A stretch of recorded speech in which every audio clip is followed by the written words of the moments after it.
नाज़रीन, ये बात है 11 अप्रैल 1981 की, जब शिकागो के एक बैंक में चोरी होती है। पता चलता है कि बैंक के वॉल्ट के अंदर जितने भी सेफ्टी डिपॉजिट बॉक्स या लॉकर्स थे, सभी के लॉक्स तोड़े गए हैं। लेकिन इन लॉक्स को तोड़ना पॉसिबल नहीं था, क्योंकि बैंक के वॉल्ट का डोर हर शाम को लॉक कर दिया जाता था और इसके बाद इसमें आपको ये फीड करना पड़ता था कि अगली सुबह और बैंक के बंद होने के बीच में कितना टाइम लगेगा। उस वक्त तक ये लॉक चाबी से भी नहीं खुलता था। इसके अलावा वॉल्ट के अंदर ना ही कोई दीवार तोड़कर घुसा था और ना ही कोई दूसरा रास्ता था। तो आखिर ये चोरी हुई कैसे? लेकिन सबसे दिलचस्प बात तो ये है कि इस चोरी को अंजाम देने वाला एक मामूली सा बार्बर था। आखिर इस छोटे से बार्बर ने इतनी बड़ी चोरी को कैसे अंजाम दिया, आइए जानते हैं। अब जान लो की वीडियोस देखने का बेहद शुक्रिया। नाज़रीन, जिस बैंक की हम बात कर रहे हैं वो है शिकागो के बैरिंगटन टाउन का फर्स्ट नेशनल बैंक। और इस टाउन में सिर्फ एक ही बैंक था जिसकी वजह से सभी लोग अपनी कीमती चीजें इसी के सेफ्टी डिपॉजिट बॉक्सेस में रखते थे। जब इस केस की इन्वेस्टिगेशन शुरू होती है तो इसमें FBI इन्वॉल्व हो जाती है। FBI को वहाँ काफी सारे टूल्स मिलते हैं, लेकिन साथ में एक अलार्म क्लॉक और एक यूरिन से भरी हुई बोतल भी मिलती है। लेकिन काफी छानबीन करने के बाद भी वो ये पता नहीं कर पाए कि आखिर कैसे और किसने इस चोरी को अंजाम दिया। नाज़रीन, ये बार्बर जिसका नाम विलियम स्मार्टो था, वो एक लेडीज सैलून में काम करता था। उसने अपने भाई के साथ मिलकर बैंक लूटने शुरू कर दिए थे और फिर एक दिन उन दोनों की नजर इस बैंक पर पड़ती है। इन दोनों ने इस बैंक में एक फेक नाम पर एक लॉकर रेंट पर लिया और फिर अक्सर वो इस बैंक में आने लगे। इस दौरान वो बैंक का सर्वे करने लगे और इसकी के साथ साथ उन्होंने वॉल्ट अटेंडेंट से भी अच्छी दोस्ती कर ली। वो नोटिस करते थे कि वो कब ब्रेक लेती है और उसका बिहेवियर कैसा रहता है। जब भी विलियम अपने भाई विंसेंट के साथ अपने लॉकर को एक्सेस करने आता था तो वॉल्ट अटेंडेंट इसे उसके बॉक्स तक ले जाती थी, जहां दोनों को अपनी अपनी की इसमें डालनी होती थी और इसके बाद वो अटेंडेंट इसे प्राइवेसी देने के लिए बाहर आ जाती थी, जहां विंसेंट इससे बात करने लगता था। इस दौरान विलियम लगातार ये चेक कर रहा होता था कि इसे इन बॉक्सेस के लॉक्स तोड़ने के लिए किस तरह के टूल्स की जरूरत होगी। इसके बाद वो अपने टूल्स को एक एक करके बैंक में लाने लगा और वो इन्हें अपने बॉक्स में ही छुपा देता था, क्योंकि ये टूल्स बहुत सारे थे इसलिए उन्हें एक साथ लाना मुमकिन नहीं था। इसके बाद विलियम ने वॉल्ट अटेंडेंट को बताया कि वो एक आर्ट डीलर है, जिसकी वजह से वो अब बड़े बड़े बैग्स लेकर भी वहाँ आएगा। लेकिन वो टूल्स बॉक्स में फिट ही नहीं हो सकते थे, इसलिए उसे इन्हें छुपाने का दूसरा रास्ता ढूंढना था। उसने नोटिस किया कि वॉल्ट के ऊपर एक फॉल्स सीलिंग है और उनके गैप्स में वो उनको छुपा सकता है। यहाँ वो खाने पीने का सामान, लाइट और दूसरी चीजें लाकर रखने लगा। नाज़रीन, अब अलार्म सिस्टम ही एक आखिरी हर्डल बचा था। बैंक का अलार्म सिस्टम इतना हाईटेक नहीं था और वो तभी एक्टिव होता था जब कोई दीवार या फ्लोर की तरफ से दाखिल होने की कोशिश करे। लेकिन फिर भी उसने एक दिन इसे डिसेबल कर दिया। फिर उसे अभी भी ये डर था कि इस बैंक में जरूर कोई न कोई हिडन अलार्म्स होंगे और इसी चीज को टेस्ट करने के लिए वो एक दिन सीलिंग पर एक अलार्म क्लॉक छोड़ गया, जिसमें बैंक बंद होने के बाद के लिए अलार्म सेट कर रखा था। जब रात को ये अलार्म बजा तो उसकी वजह से दूसरे सेफ्टी अलार्म्स भी ट्रिगर हो गए और बैंक में पुलिस आ गई। नाज़रीन, विलियम बैंक के बाहर से ये सब कुछ देख रहा था, जिससे ये कंफर्म हो गया था कि वहाँ पर कुछ हिडन अलार्म्स भी मौजूद हैं। इसके बाद अगले कुछ दिनों तक विलियम ने बैंक के दूसरे अलार्म्स को ढूंढा और इन्हें एक एक करके डिसेबल करने में लगा रहा। इसके बाद उसने दोबारा से अपनी अलार्म क्लॉक में अलार्म सेट किया और फिर वो उसका वेट करता रहा। लेकिन अगली बार पुलिस नहीं आई, जिससे ये कंफर्म हो गया था कि अब सभी अलार्म्स डिसेबल हो चुके हैं। अब जो आखिरी चीज उसे करनी थी वो था वॉल्ट के अंदर दाखिल होना। उसे मालूम था कि दरवाजा तोड़कर तो वहां नहीं जाया जा सकता, इसलिए उसे अगली बार बैंक एम्प्लॉयर से छुपकर वॉल्ट में ही बैंक बंद होने तक रहना होगा। अपने इस काम के लिए उसने 11 अप्रैल का दिन चूज किया था, जो सैटरडे का दिन था और अगले दिन बैंक की छुट्टी थी। नाज़रीन, विलियम ने अपनी बैंक विजिट्स में ये भी देख लिया था कि वहाँ पर लॉकर्स की 2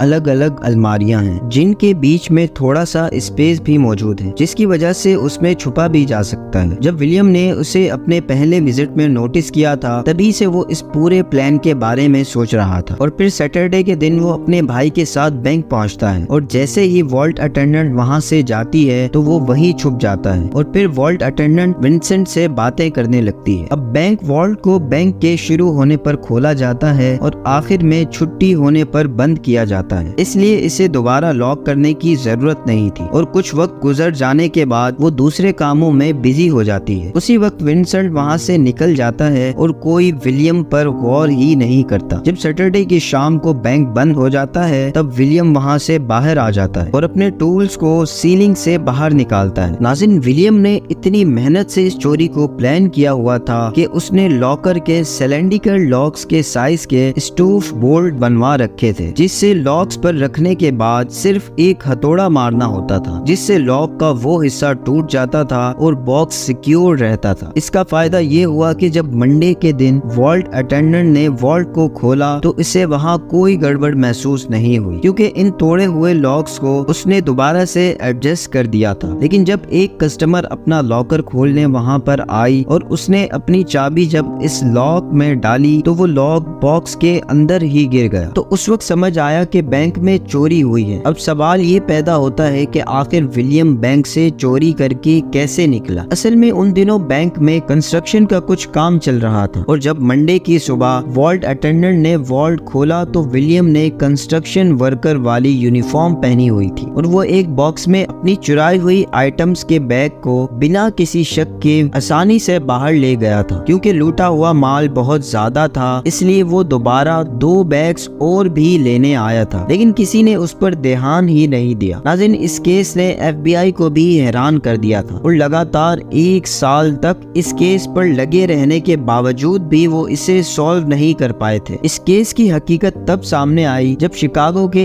एक दूसरे बैंक में एक कस्टमर वॉशरूम में गया तो तभी वॉशरूम की फॉल्स सीलिंग उसके ऊपर आ गिरी। जब उस कस्टमर ने बैंक को इन्फॉर्म किया तो एक एम्प्लॉय ने ऊपर चढ़कर देखा तो उसे किसी की टांग दिखाई दी। वॉशरूम के साथ में ही उस बैंक का वॉल्ट था, इसीलिए जल्द ही पुलिस को बुलाया गया और चोर को पकड़ लिया गया। ये चोर विलियम ही था जिसे बाकी चोरियों के साथ कनेक्ट किया गया था। जब विलियम को कोर्ट में पेश किया जाता है तो इसे 20 साल की सजा सुनाई जाती है, लेकिन जज ने इससे वादा किया कि अगर वो लूटा हुआ माल वापस कर दे और पुलिस को ये बता दे कि उसने इन चोरियों को कैसे अंजाम दिया था तो मैं तुम्हारी सजा कम कर दूंगा। विलियम ने जज को बताया कि मैंने अपने लूटे हुए माल को एक लेक में अंडर वाटर रखा हुआ है और बाद में इस माल को हासिल कर लिया गया था। तो नाज़रीन, ये थी एक बार्बर की चोरी की कहानी जिसने बहुत ही महारत से इस चोरी को अंजाम दिया। नाज़रीन, उम्मीद है कि आपको ये वीडियो जरूर पसंद आई होगी। अगर वीडियो पसंद आए तो वीडियो को लाइक करके चैनल को जरूर सब्सक्राइब कर दें ताकि इसी तरह की वीडियोस के साथ हम आपसे मिलते रहें।